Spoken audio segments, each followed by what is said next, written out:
Eh bien bonjour à tous, alors on se retrouve pour une nouvelle petite vidéo. Donc une petite vidéo qui sera en deux parties. La première partie c'est la présentation d'un nouveau projecteur de son. Alors c'est pas celui que vous voyez, bien sûr vous le connaissez déjà. Et la deuxième partie ça sera une toute petite partie sur la fameuse sonorisation que je devais faire dans un refuge animalier où je suis bénévole. Et on a refait le refuge à neuf et on a fait, j'ai fait une installation donc avec la S10 que je vous avais montré la dernière fois et deux RB59. Donc j'ai fait une petite vidéo de l'intérieur du refuge avec l'installation de la ligne. Donc je vous mettrai ça en fin de vidéo. C'est tout petit mais c'est toujours sympa à voir. Voilà. Donc pourquoi je vous remonte celui-ci? Donc vous le connaissez, c'était le rond de son. Hein, vous vous rappelez, c'est bien marqué en dessous, 171. Donc c'est un PDS que j'ai déjà fait une vidéo dessus, bien sûr, ça fait longtemps que je les ai, celui-là. Donc j'ai la paire. Pourquoi je vous montre ceci? Parce que voilà, le nouveau PDS que je vais vous montrer, c'est celui-ci, mais en petite version. C'est-à-dire, ils sont ici. Hop, voilà, c'est les, on va dire, ronds de son 171, mais mini. Comme moi je les appelle les mini ronds de son 171.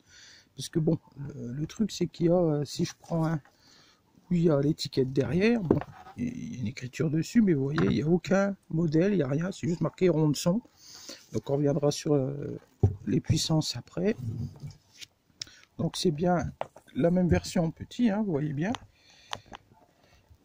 Voilà, donc c'est celui-ci en 17 cm et celui-ci en 13 cm. Hein. Les HP sont beaucoup plus petits. Voilà. Donc c'est pour ça que je vous ai remis celui-ci, c'est juste pour vous montrer la taille. Mais là, on va passer sur la présentation de ceci. On se retrouve tout de suite. Alors donc, le mini rond de son. Donc on va faire la présentation de ce petit projecteur de son qui est tout petit, tout rigolo. Moi je trouve vachement super. J'adore ces PDS. Franchement j'ai un petit coup de cœur parce qu'ils sont vraiment hyper rigolos. Parce qu'ils sont tout petits. On peut même dire qu'ils sont plus petits qu'un RB36. Un RB36 sont peut-être moins gros au niveau de la grille, donc je pense qu'ils sont beaucoup moins gros, mais par contre ils sont beaucoup plus longs, et ceux-ci, regardez, ils sont vraiment très petits. Donc moi je trouve vraiment super rigolo ce projecteur de son là. Donc comme la plupart bien sûr de ceux que je présente n'existent plus, on peut plus les trouver en tant que tels, hein. On les trouve encore en occasion, encore ils sont assez durs à trouver, hein, et je pense que c'est pas un modèle qui a été énormément distribué. Par rapport au RB36 par exemple, qu'on voit vraiment partout, ceux-ci, on peut dire qu'on ne les voit pas beaucoup. Et moi j'ai eu la chance d'en récupérer 3, donc avec le gros lot d'enceintes 100 volts dont je vous avais parlé. Il me restera encore d'ailleurs 2, après ceci il me restera encore juste 2 compresseurs à montrer. J'ai aussi un autre RB36 que j'ai récupéré dans ce lot là. Bon, il est pratiquement assez le même que les autres, mais je vous ferai une petite présentation la prochaine fois quand même dessus, vite fait pour vous montrer, parce qu'il y a quasiment rien de différent. Mais voilà, donc ces trois là venaient du lot que j'ai eu sur Dijon. Donc qu'est-ce que je peux vous montrer sur ce PDS? Alors déjà il y a deux modèles différents. Vous voyez le sigle de rond de son là au milieu, le petit sigle avec le haut-parleur en rouge, il existe aussi en bleu. Donc a priori c'est un autre modèle, c'est le même mais c'est une autre série. Mais sinon c'est la même chose. Je pense que l'intérieur est peut-être différent, c'est peut-être pas le même haut-parleur à l'intérieur. Mais ce qui est assez marrant, c'est que sur ces trois modèles là qui sont pourtant, qu'ils ont l'air et totalement identiques, il y a des différences. C'est-à-dire j'ai les deux, ceux-ci qui sont là, ont le même haut-parleur qui est en haut d'axe, alors que celui-ci, c'est pas du tout le même haut-parleur, il n'y a pas de marque dessus, mais il a sensiblement le même son. On fera un petit test aussi de son rapide après. Donc là, ce qu'on va faire, on va passer à l'arrière, parce que bon, bah, à l'avant, à part vous montrer qu'il y a bien marqué rond de son, donc ici, comme sur les gros, et le petit sigle avec le haut-parleur dessiné dessus. Les grilles sont les mêmes que les gros en 171. Voilà. Donc ça, c'est le deuxième modèle que j'ai, parce que vous voyez, en fait, il n'a pas tout à fait les mêmes attaches, il a des boulons. Alors que par exemple sur ceux-ci, je vous montre vite fait, voilà. Les deux là, ils ont des petites vis avec un capuchon plastique. A priori, je pense que ceux-ci sont plus anciens. Donc, je vous montre celui-ci parce que celui-là, bon, par l'écriture, là, qui a été fait, d'ailleurs, je n'arrive pas vraiment à déchiffrer. Celui-ci a la particularité d'avoir encore son étiquette. Donc, comme la plupart des ronds-de-son, hein, on écrit en gros ronds-de-son, bien sûr. Donc, vous voyez, il n'y a aucun numéro de modèle, il n'y a absolument rien de marqué dessus. Et on a après l'explication, parce que bien sûr, ce sont des haut-parleurs avec le câble multiple, hein, il n'y a pas de sélecteur. Et bien sûr, comme à l'habitude, c'est-à-dire le rouge pour le plus, le blanc pour le 1,5 watts en 50 et 6 watts en 100, le bleu pour le 3 watts en 100, le jaune pour le 1,5 watts en 100 volts, et le vert qui, lui, est censé être la basse impédance. C'est bien ce qu'on voit ici d'ailleurs, noté BI, c'est-à-dire basse impédance. Donc moi, comme j'ai changé le câble, parce qu'à l'origine, il n'y avait plus le câble multiple, hein, ça sortait d'ailleurs, celui-là, il manque le pressé tout, il faudra que j'en remette un. Il n'y avait qu'un câble simple qui sortait, ça avait été monté en arrache sur le transfo. Donc j'ai remis bien sûr un câble multiple comme je fais à l'habitude, mais il y a juste le fil de la basse impédance, donc le fil vert, qui n'est pas présent. Mais bon, c'est pas grave, les autres sont présents, puis moi de toute façon je m'en sers toujours en 100 volts. Donc on a bien sûr la vis centrale qui sert à plaquer le haut-parleur à l'intérieur, donc on le démontera parce que il n'y a pas grand chose à démonter, hein. Il y a 4 vis et puis ils sont très faciles à démonter ceux-là. Donc on profitera pour regarder. D'ailleurs, le fait aussi à noter, c'est que celui-ci, qui est différent des autres, n'a pas le même transfo que les deux autres. Il n'a pas le même haut-parleur et n'a pas le même transfo. D'ailleurs, il a aussi une différence avec celui-ci. Celui-ci, on a aussi la chance d'avoir encore l'étiquette dessus. Bon, sauf que bizarrement, elle est collée sur le côté. Hein. Vous avez la sortie qui est là, l'étiquette est sur le côté. Et si vous voyez, bon, l'étiquette est un peu plus usée. Mais même les puissances ne sont plus les mêmes, c'est-à-dire que l'autre qui était là était en 6 watts maximum, alors que celui-là, il est plus qu'en 5 watts. Donc il y a bien eu quand même plusieurs modèles différents de ces petits PDS-là. Ça reste que, bon, je vous dis, hein, que ce soit en 6 watts ou en 5 watts, c'est exactement le même son. Et 1 watt de différence, on ne s'en rend pas compte à l'oreille. Donc voilà, donc on a les mêmes, pratiquement la même puissance, sauf que celui-ci est en 5 watts, 2 watts et 0,8 watts, et toujours 10 watts en basse impédance. Voilà, et donc sur les trois, hein, j'ai refait les câbles, hein, les câbles étaient cassés sur les trois. Donc celui-ci est en très bon état, bon ils sont un peu sales, hein, mais ils sont en très bon état, celui-ci est en très bon état. Celui-ci limite le plus récent, mais bon, il manque quand même, le seul truc un peu ennuyant, c'est qu'il manque le presse-étoupe, qu'il faudra que je remette. Sinon, il est en bon état aussi. Par contre, le dernier, lui, est un peu plus usé. D'ailleurs, déjà, on voit déjà que l'étiquette est très sale. Tiens, encore. La grille est très sale aussi. Hein. On voit que celui-ci a dû traîner un peu plus. Donc là, on voit que sur les côtés, il est un peu plus usé. Il a une fissure là, et il y avait un trou, donc j'ai mis une rondelle. Donc il y a des taches. Ça, je sais pas, ça doit être du feutre. Hein. Je n'ai pas réussi à l'enlever. Et à l'arrière, celui-ci, non seulement n'a plus son étiquette, qui était ici, donc c'est pour ça que j'ai renoté les puissances au feutre. Mais en plus, celui-ci a une grosse fissure qui est là. Mais bon, à côté de ça, ça tient quand même. La vis de serrage du HP est toujours présente. Et il a son presse-étoupe. Donc à part la fissure qui est là, bon, qui le rend du coup un peu plus vulnérable à l'humidité. Malgré ça, il est en bon état et il fonctionne quand même très bien. Donc ce qu'on va faire, ben, on va démonter. Bon, celui-là, on va pas le démonter. Comme il est un peu usé, j'évite de le démonter. Mais on va démonter ces deux-là, parce que vous verrez que ces deux-là sont assez marrants, c'est qu'ils sont différents. Enfin, en tout cas, celui-là est différent des deux autres, donc ça va être assez marrant de démonter ces deux-là. Donc on va passer tout de suite au démontage de ces deux PDS-là. Donc on commence par celui-ci, donc le plus ancien. Donc une fois qu'on enlève les 4 vis hein, qui font le tour du PDS, hein, donc c'est des vis toutes simples, hein, il y a un plus simple. On peut retirer le capot arrière, donc il faut au préalable quand même dévisser, donc c'est ça, hein. Donc là je serre, c'est pour bloquer le haut-parleur, alors si je bloque là et qu'il n'y a pas les vis, ça ouvre tout, et donc je desserre, ça débloque le haut-parleur. C'est la grande tige que vous allez voir tout de suite là, voilà, c'est cette tige qui en fait bloque, quand on la visse, plaque le haut-parleur à l'intérieur de la grille du PDS, donc c'est tout simple. Donc on a le droit à un petit transfo de ligne, tout ce qu'il y a de plus simple, qui n'a absolument aucune mention, donc on ne sait pas, bon, il y a marqué 4 dessus, C'est tout, je pense que c'est 4 ohms, hein. Mais il n'y a absolument aucune mention Audax. Par exemple, les gros Ronson 171 avaient un transfo Audax à l'intérieur. Donc voilà, bon, à part ça, c'est tout simple. Le transfo, bien sûr, ici, qui est vissé donc sur le capot arrière, et la tige qui permet de serrer le haut-parleur. Alors un peu à l'intérieur, rien du tout, hein. Il n'y a pas de mousse, il n'y a que dalle, hein. Qu'est-ce que ça a peut-être été enlevé d'origine, je ne sais pas. Mais on a une superbe chose, c'est-à-dire qu'on a un tout petit haut-parleur, donc de 13, je dirais même 10 cm, hein. Au niveau de la membrane, il fait 10 cm. Hein. On va laisser passer le tracteur quand même. Voilà, j'espère que vous m'entendez quand même. Voilà, donc on a un super haut-parleur Audax. On ne peut pas se tromper parce qu'on a bien le petit blason Audax, hein, qui est super beau, hein, ce petit blason là. Donc, on n'a pas se tromper, c'est bien du Audax.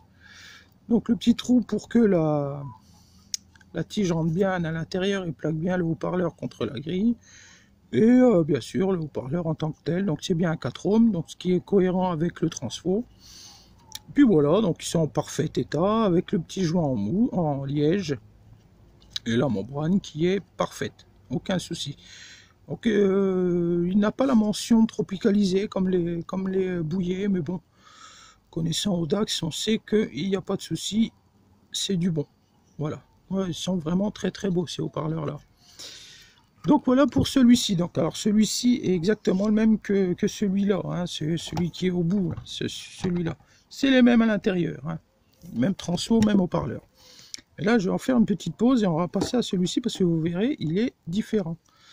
Voilà, on se retrouve tout de suite. Alors, une fois le deuxième PDS démonté, donc c'est la même chose, on retire le capot, on dévisse la grande vis. Donc on voit bien que le transfo n'est plus le même. Là-bas, on avait un transfo, vous voyez encore, tout simple gris. Celui-ci est jaune, hein, et celui d'ailleurs, celui-ci a quelques mentions. Je le soupçonne d'ailleurs de ne pas être d'origine, moi, ce transfo. Il ressemble beaucoup à ceux que j'achète pour mettre dans mes PDS, les deux petits où il n'y avait pas de marque, hein, c'est quasiment le même. Donc d'ailleurs, on voit encore qu'il a bien, par contre, les mêmes puissances, hein, 6 watts, 3 watts et 1 watt 5. Donc là, il n'y a pas de souci. Et bon, il a fallu que je refasse aussi les branchements parce que, bon, du coup, ils étaient branchés sur le 6 watts direct sans câble multiple. Donc voilà, après ben, la même chose, hein, le haut-parleur, sauf que celui-ci n'est plus un Audax. Vous allez voir, c'est un haut-parleur, je dirais un peu générique. Hein. Voilà, comme ceci, il est tout simple, un simple cône. Bon, il est en très très bon état, hein, mais il n'a aucune marque. Voilà tout ce qui a marqué derrière, c'est-à-dire 4 ohms et 8 watts max. Donc je le soupçonne peut-être de ne pas être aussi d'origine, mais bon. Je ne peux pas dire, comme j'ai aucun renseignement là-dessus. Moi, honnêtement, je pense qu'il n'est pas d'origine. Hein. En voyant le transfo qui est différent, le PDS qui est un peu différent, j'ai tendance à penser qu'il n'est pas d'origine. Je me trompe peut-être, mais bon, voilà. Après, à côté de ça, vous verrez, hein, je vous ferai un petit extrait sur les deux PDS, donc les deux avec avec le haut-parleur Audax et donc l'autre, celui-ci. Il y a très peu, il n'y a pour ainsi dire pas de différence, hein, ça a quasiment le même son. Eux, ils sont aussi de bonne qualité, hein, il n'y a pas de problème. Voilà. Donc on va faire, je vais remonter tout ça, on va faire un petit test de son, une petite conclusion, et on se quittera là-dessus. Alors, en conclusion, alors bien sûr, le mini rond de son. Donc moi j'avais déjà eu les deux gros, les 271. Les 271, donc ces deux-là étaient très bons, bien que moi je les avais reçus, je sais pas si vous vous rappelez, ils étaient, il a fallu que je les restaure un peu, que je remette des haut-parleurs neufs dedans, etc. Enfin, ça reste quand même des très bons PDS. Donc les petits, moi au début, je les connaissais pas beaucoup, ceux-là. J'en avais déjà vu quelques-uns, mais vraiment, on les voyait très très peu.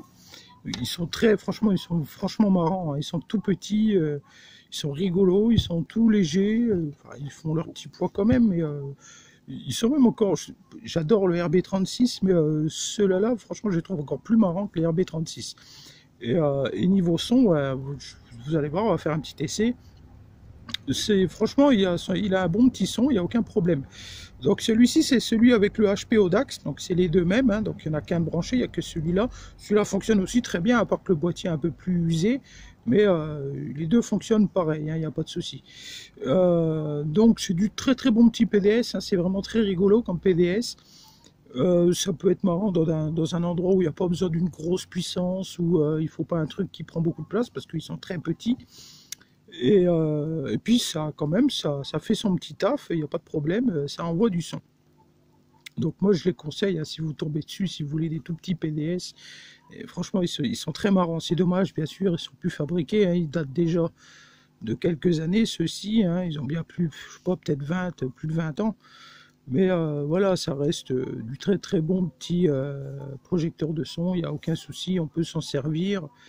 Moi, forcément, je m'en servirai aussi un jour ou l'autre, hein, je ne sais pas encore quand, mais ils sortiront un jour ou l'autre, il n'y a aucun souci. D'ailleurs, en parlant de sortie, j'ai une très grosse brocante de prévue dimanche prochain, le 8 juillet, donc là, ça va être... je vais essayer de faire une belle installation et de mettre des... il y aura des photos, dans la prochaine vidéo, il y aura des photos de l'installation. Si j'ai le temps, je ferai une vidéo, ça va être un peu compliqué parce que j'ai pas mal de choses à faire. Mais j'essaierai de faire quelque chose de sympa et de vous montrer ma petite installation qui devrait être quand même assez sympa. Voilà, donc on va se mettre un petit morceau musical, hein, et on va faire une petite partie avec celui-ci, une petite partie avec l'autre qui a un son un peu différent, hein. Je ne sais pas si vous verrez la différence, mais en tout cas c'est le cas. Et voilà, et on se quitte là-dessus.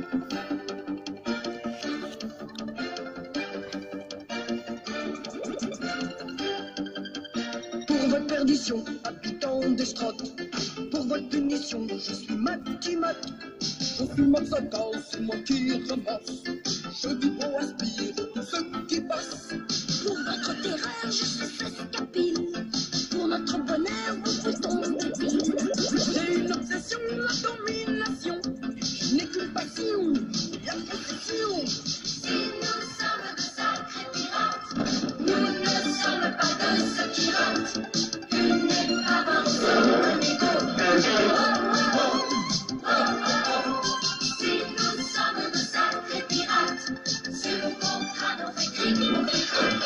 Ah oui, la belle vie que voilà.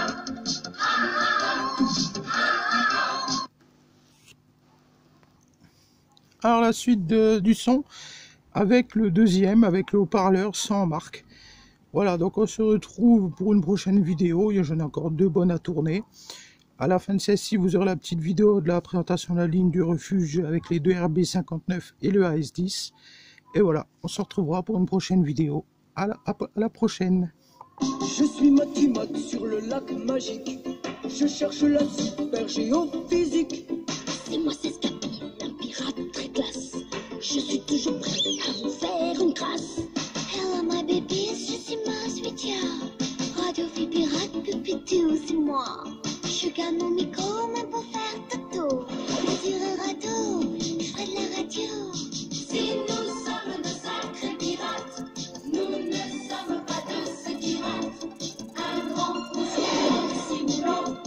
Un grand coup sur un pirate. Pour lui, Chour avait son bric-à-brac. Et vive à la puissance monument. Un grand coup sur un pirate. Pour lui, Chour avait son bric-à-brac. Ah oui, la belle vie que voilà.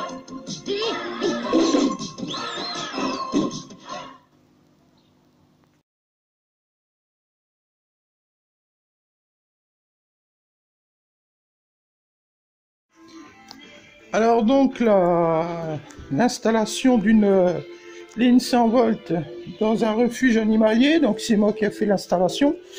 Donc ici on a un tuner tout simple, la S10 qui est juste en dessous. Voilà. Ensuite on a passé tout ça dans des gaines, vous voyez là. Le premier RB59, donc qui est au-dessus d'une porte, qui sonorise un bureau. Tout simplement, voilà, bon c'est un peu en rangement, hein. Et donc au fond du couloir on a d'autres pièces, donc des pièces d'eau et puis les chatteries pour les animaux, bien sûr, qui sont là. Voilà. Et donc ici, on a le deuxième RB59 qui se trouve tout en haut du mur et au fond du couloir. Voilà. Ça se passe comme ça.